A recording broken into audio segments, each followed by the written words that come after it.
Olá, bem-vindo ao canal Academia Mercado. O nosso negócio é produzir e distribuir informação privilegiada para que você e sua organização possam ser cada vez mais competitivos. Se esse tipo de conteúdo te interessa, então clica no link aqui em cima, te inscreve e ajuda a divulgar o nosso canal. Agora, aproveita o episódio de hoje.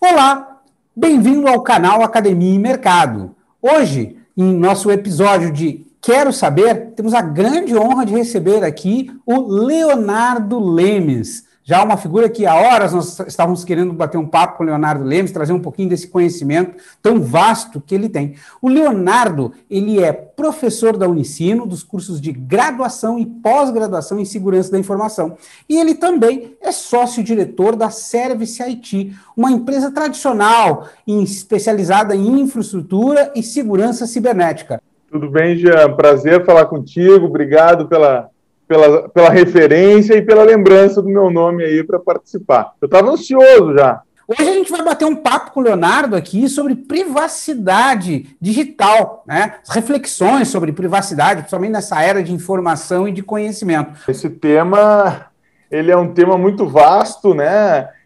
Complexo e extremamente atual, né? Atual não só porque nós temos aí uma legislação em vigor, mas também porque nós temos visto todos os casos de vazamento de dados que têm ocorrido nesse início de ano, né? E vazamentos de dados de cidadãos brasileiros num volume que chama muita atenção, né? Que talvez nós não tivéssemos tido eventos nessa proporção ainda.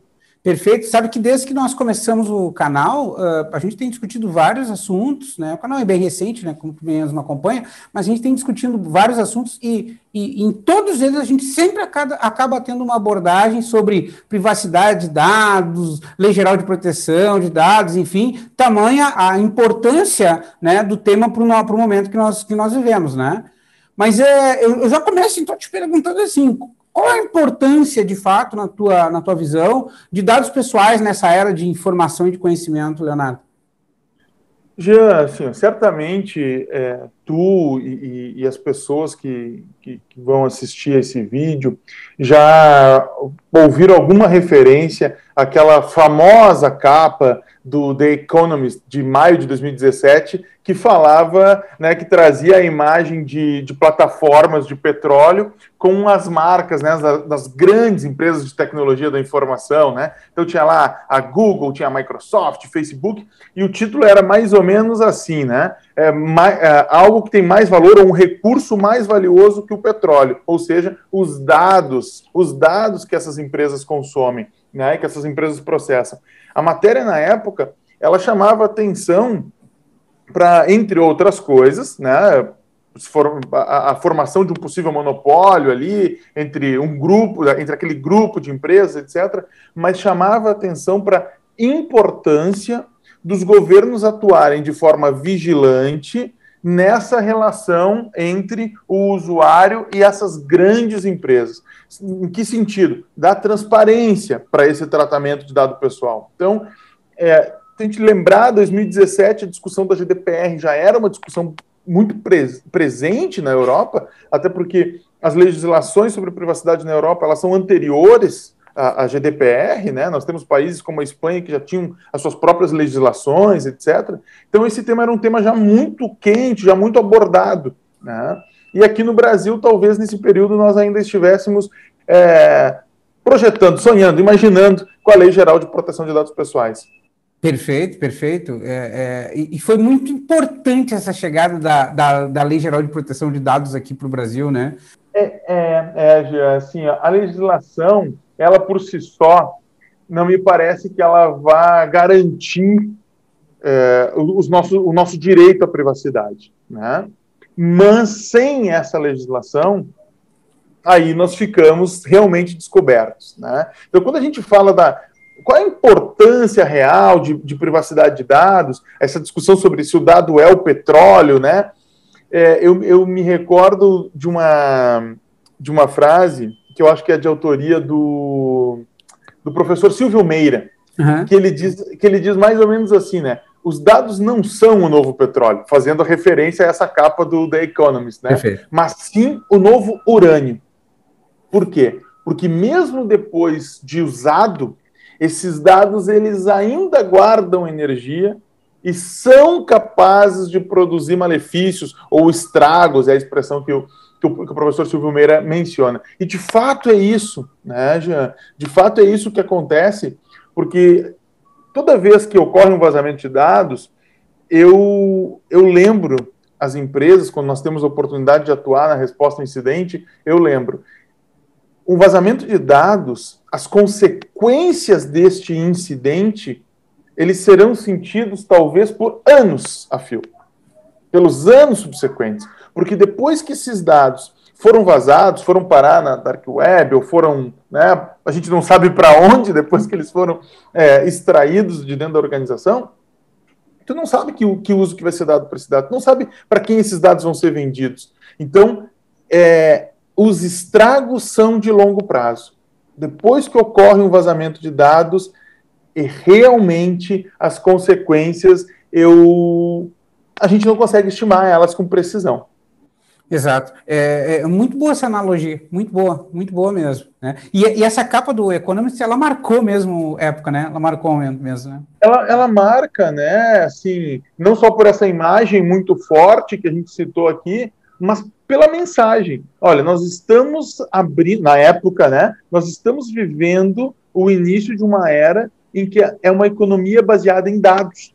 Exato. E a economia baseada em dados, ela tem como principal ativo o quê? Os dados, os nossos dados. Contudo, os dados dos usuários. Contudo, os usuários, eles não são remunerados. Eles têm o principal ativo e depois eles ainda são cobrados por isso, né? São explorados por isso. E essas empresas, elas acabam fazendo, ou acabavam fazendo, e aí a gente tem que pensar aqui nos marcos legais, mas acabam fazendo um uso indevido desses dados, acabam ganhando muito dinheiro processando os nossos dados pessoais e vendendo esses dados. Se tivesse que sintetizar para nós, assim, o que é de fato privacidade, né? Qual é o teu entendimento, qual seria um conceito mais aplicado assim, para privacidade e tal? E já aproveito e emendo aqui o seguinte questionamento. E como esses marcos legais, como o GDPR e LGPD, pode contribuir para garantir essa privacidade? Eu acho que, por mais que possa parecer chover no molhado, já é sempre importante a gente lembrar que a privacidade ela é um dos direitos humanos fundamentais. Né? Acho que sempre cabe a gente lembrar nessas nossas discussões que é um dos direitos humanos fundamentais para a dignidade humana. Eu acho que, embora seja bastante conceitual, é importante a gente lembrar disso. Mas respondendo a tua pergunta, sobre um viés mais prático, o que é a privacidade? Né? É o meu direito, é o direito da pessoa de controlar a exposição e a disponibilidade, das informações sobre si mesmo. Então, talvez, assim, tirando essa carga, né, de conceito aqui, é um direito fundamental, etc., eu acho que, trocando em miúdos, como a gente diria, é isso. É o meu direito de controlar tanto aquilo que eu quero, o dado que eu quero expor, quanto a disponibilidade desse dado, né? Para que eu possa, no momento que eu entender que esse dado tem que ser recolhido, que eu quero revogar esse direito de tratamento de dado, que eu possa fazê-lo. Né? Então, acho que é isto, esse é o conceito assim, de privacidade que eu acho que é mais simples, que é mais palatável. Agora, se nós formos avançar um pouco nessa nossa discussão sobre privacidade e abrir um pouco o espectro para pensar o Estado, privacidade e Estado, que é uma questão que eu acho que a gente vai ter oportunidade de discutir mais para frente, eu diria assim, sem a privacidade, não há garantia, por exemplo, de democracia. Exato. Né? Sem privacidade, não há como garantir transparência, não há como garantir justiça, igualdade, porque aí eu sem o direito à privacidade, talvez se a gente pensar num exemplo, de novo, né, me referindo à tua pergunta mais prático, por que um currículo, por que uma empresa que está recrutando pessoas precisa saber se... Precisa da minha foto. Precisa saber se eu sou negro ou se eu sou branco. Né? Então, essa é uma questão que talvez a gente possa explorar mais para frente, mas quando a gente fala de igualdade, de transparência, eu acho que esses são belos exemplos, ou pelo menos são belos insights aí para a gente discutir. Por que na tua visão, a privacidade ela é importante para a sociedade? Já, essa pergunta, ela acho que poderia ter várias respostas, né? Eu me recordo quando comecei a tomar contato com o tema, que se falava muito aqui no Brasil que a privacidade e ter uma lei geral de proteção de dados seria muito importante para aspectos comerciais, para aspectos que envolveriam a balança comercial entre Brasil e Europa, né? Porque o Brasil, sem uma legislação de privacidade, ele entrava numa blacklist, né, digamos assim, daqueles países que não respeitam a privacidade. Portanto, estabelecer negócios com o Brasil que envolvessem qualquer tipo de transferência de dados não seria possível, porque o país não respeita, ou ao não ter uma legislação, né, passa essa mensagem, por exemplo, para a comunidade europeia, para o mercado asiático, para o mercado americano. Então, poderia ter um impacto aí na balança comercial. Tá? Então, acho que esse é um argumento também, né? Acho que esse é um bom argumento. Então, os países precisam estabelecer acordos para tratamento de dados pessoais, e isso é negócio, isso gira a economia. Agora, mais recentemente, e aí evoluindo essa visão sobre o que é de fato privacidade, né, o conteúdo da LGPD, da GDPR, a gente começa a perceber que existem outros argumentos. E aqui eu vou fazer uma citação a um livro que foi lançado em setembro do ano passado, que o livro é Privacidade é Poder. A autora é uma hispano-mexicana, a Carissa Vélez. Carissa Vélez. Ela é uma professora pesquisadora de Oxford. Então, hoje em dia, ela me parece ser um dos grandes nomes aí sobre privacidade. Eu acho que todos que têm interesse no tema devem passar pelo livro Privacidade é Poder. Eu acho que se tornou aí uma leitura obrigatória. Bacana. E ela explica, e com um título desses, né, ela responde a tua pergunta, né? Por que privacidade é importante? Porque privacidade é poder. Quem tem informações sobre a tua privacidade, sobre a minha privacidade, sobre a privacidade dos usuários, exerce uma relação de poder com essas pessoas. E eu poderia exemplificar isso de diversas formas. E se tu me permite, me ocorre um exemplo que eu sempre uso aqui numa palestra que eu acabei de montar sobre o porquê da privacidade. O título é esse, né? O porquê que a privacidade é importante. Me recordo de uma situação em que um grupo uma instituição de saúde voltado para terapias, né? Então eles reúnem uma série de médicos. Os médicos fazem o atendimento online, então os terapeutas fazem o atendimento online e registram tudo isso em sistemas, né, em aplicações da própria empresa. O que aconteceu, Jean? Esse sistema foi invadido. E aí o invasor, de posse dos dados pessoais de todos os clientes dessa clínica e dos pareceres, entrou em contato com essas pessoas e começou a chantageá-las. Olha só. E o depoimento, em particular, de uma dessas pessoas me tocou bastante, me comoveu. Era um homem, eu acho que na idade aí dos seus 30 anos, e ele dizia o seguinte: essa pessoa está ameaçando expor aspectos da minha vida que eu não tenho coragem de abrir para minha própria família. Eu estou fazendo terapia para poder conversar sobre essas coisas. E agora eu me vejo chantageado, né? Alguém quer expor a minha intimidade. E vamos potencializar isso, né, Leonardo? Porque nós estamos vivendo um momento onde as redes sociais, né, tem esse alvoroço, qualquer coisa se coloca numa rede social. Então, o dano hoje é muitíssimo mais forte do que o dano se a gente estivesse falando de uma exposição no vazamento de informação 10, 20 anos atrás. Concorda comigo? Com certeza, porque primeiro nós temos hoje o volume, né? O volume de atividades ele é maior, a velocidade, a variedade de informações também é muito maior. Então, certamente o impacto hoje, ele é um impacto devastador se comparado com o vazamento de dados de 10 anos atrás. As redes sociais, certamente, elas impulsionaram, elas aumentaram a proporção desse impacto, né, ou aumentaram este impacto, com certeza absoluta. Quais as consequências desses vazamentos de dados na tua, se tivesse que sintetizar, assim, compilar, quais as principais consequências que esses vazamentos de dados podem ocasionar, Leonardo?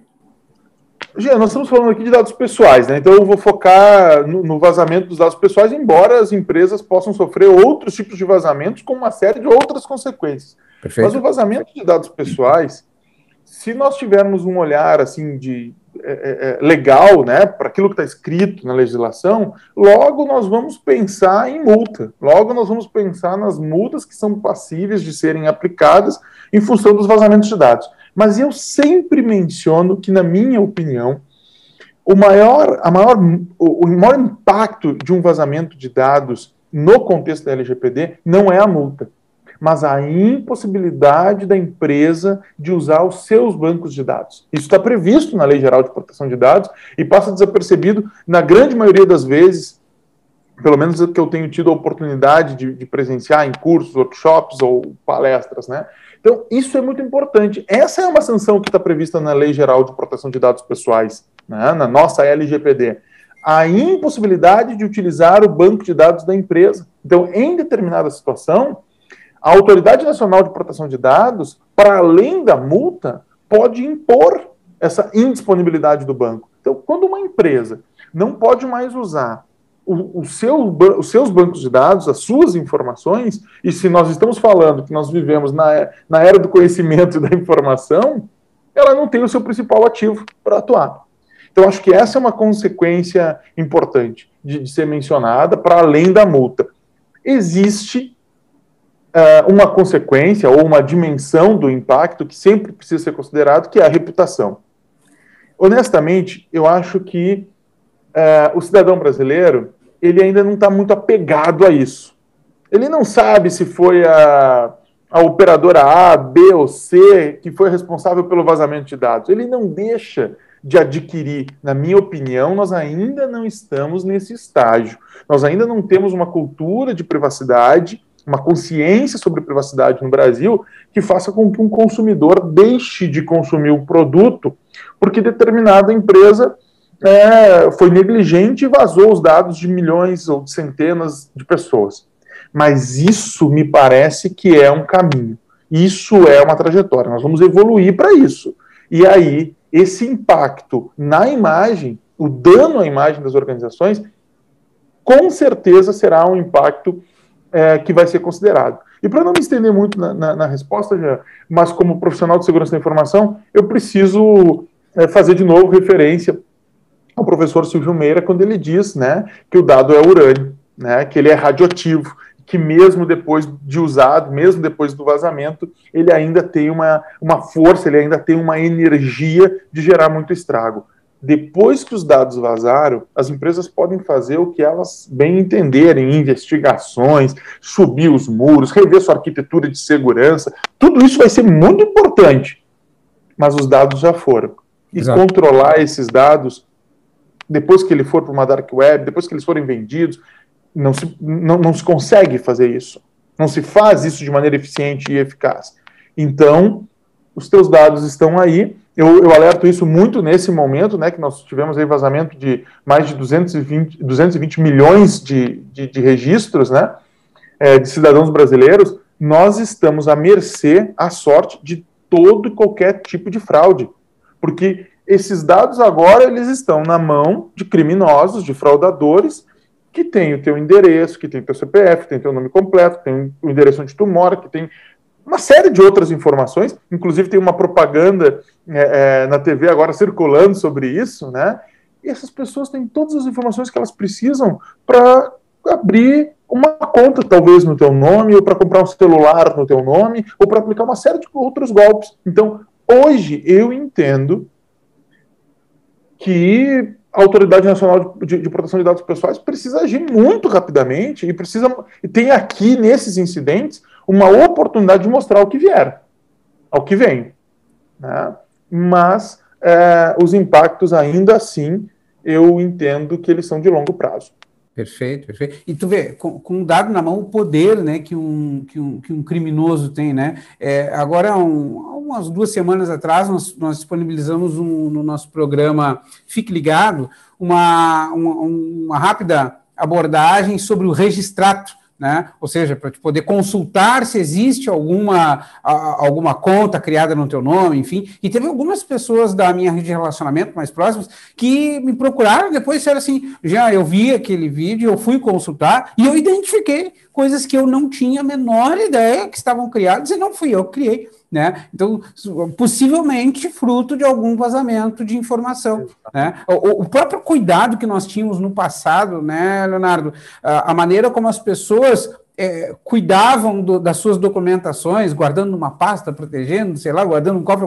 Hoje em dia é diferente, né? A questão digital é completamente diferente, né? Então, ter esse cuidado, a maneira como tu vai ter esse cuidado, para muitos ainda é uma grande interrogação.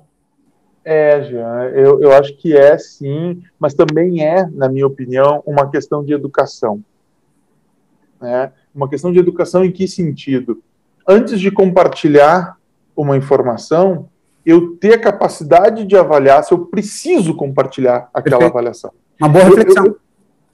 A gente não faz essa reflexão. Então, quando se fala de vamos criar uma cultura de proteção de dados, de privacidade no país, eu acho que ela passa por essas questões que nós estamos discutindo aqui.